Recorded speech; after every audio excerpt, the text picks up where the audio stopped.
The roots of this polynomial are the radii of three concentric circles, the ratio of their area when arranged from largest to smallest. Now this is a higher degree polynomial that we are looking at. Now we need to understand that if this polynomial has got integral roots, that is when solving this will be easier, otherwise it will become extremely difficult to solve this particular piece.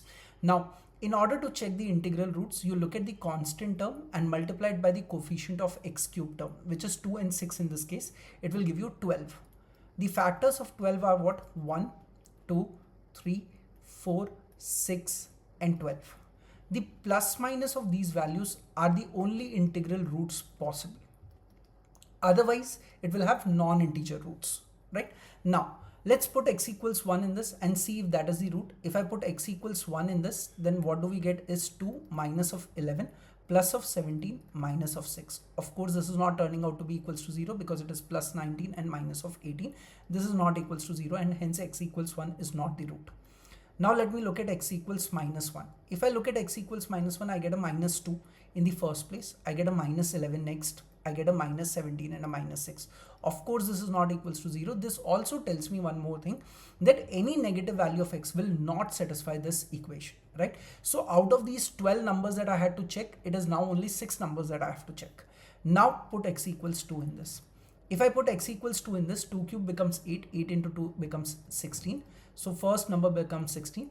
The second number becomes 44. Because 2 square is 4, 4 into 11 will become 44. 17 into 2 is 34 and a minus of 6.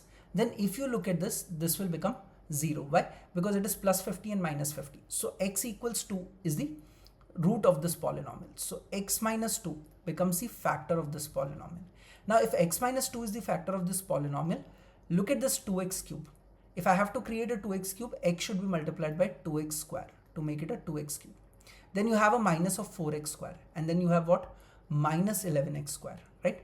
So this x should be multiplied by minus 7x. So this will become minus 7x square minus 4x square. It becomes minus of 11x square, right? Minus of 7x into minus of 2 will give you plus 14x. You need another 3x. So you will multiply the next x with a 3. So it will become 3x plus of 14x, that makes it plus of 17x. 3 into minus 2 is minus 6. So this is the factorized form of this particular polynomial. You have a quadratic polynomial over here as a factor. Now go a little further. This becomes x minus 2. What happens next is 2x square minus of 6x minus of x plus of 3. Factorize this further. It will become x minus 2 into 2x common x minus of 3 minus of 1 common x minus of 3. This becomes what? X minus of 2 into 2x minus of 1 into x minus of 3. Now that means the radii of these three concentric circles will be 2, 1 by 2 and 9. And 3. So these will be the radii of the circles. Now their ratio of the area from largest to smallest will be in the ratio of the square of their radii.